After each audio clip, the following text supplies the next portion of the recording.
টালিউডের অন্যতম জনপ্রিয় অভিনেত্রী শ্রাবন্তী চট্টোপাধ্যায়, যিনি শুধু পর্দায় নন, বাস্তব জীবনেও প্রাণ খোলা, হাস্য উজ্জ্বল আর উচ্ছ্বাসে ভরা এক নারী। তার ক্যারিয়ার শুরু হয়েছিল 1997 সালে মায়ার বাঁধন ছবিতে অভিনয়ের মাধ্যমে। এরপর একাধিক হিট ছবিতে কাজ করে ধীরে ধীরে নিজেকে প্রতিষ্ঠিত করেছেন টালিউডের প্রথম সারির অভিনেত্রী হিসেবে। তার সাবলীল অভিনয়, রঙিন ব্যক্তিত্ব আর গ্ল্যামারাস উপস্থিতি সবসময় দর্শকদের আকর্ষণ করে।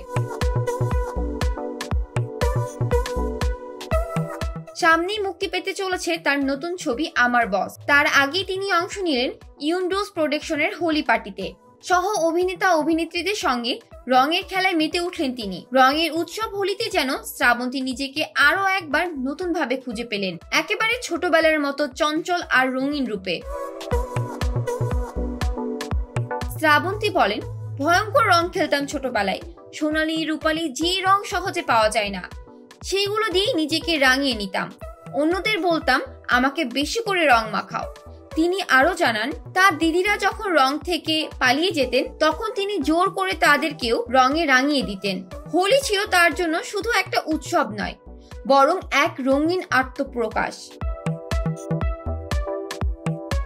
অবাক করা বিষয় হলো, এই রং প্রেমী অভিনেত্রী তার একমাত্র ছেলে ঝিনুকের সঙ্গে কখনো হোলি খেলেন না। কারণ হিসেবে শ্রাবন্তী বলেন, ঝিনুক খুব শান্ত ছেলে, সে শুধু আবির দিয়ে খেলে, আমার মতন দুষ্টু নয়, তাই ওর সঙ্গে সেই রঙে মাখামাখি হোলির আনন্দ কখনো হয়নি। এই কথা বলার সময় শ্রাবন্তীর কণ্ঠে ছিল এক অদ্ভুত মায়া, যেন এক মধুর অভাব যা থেকেও নেই। জীবনের বাস্তবতায় হোলির রং যেমন ফিকে হয়ে আসে, তেমনি কিছু সম্পর্কের মধ্যেও থেকে যায় না বলা কিছু অনুভূতি। কিন্তু শ্রাবন্তী তাতে দুঃখ পান না, বরং ছোটবেলার স্মৃতিতে আর ঝিনুকের নরম মনের রঙে খুঁজে নেন এক অন্যরকম শান্তি।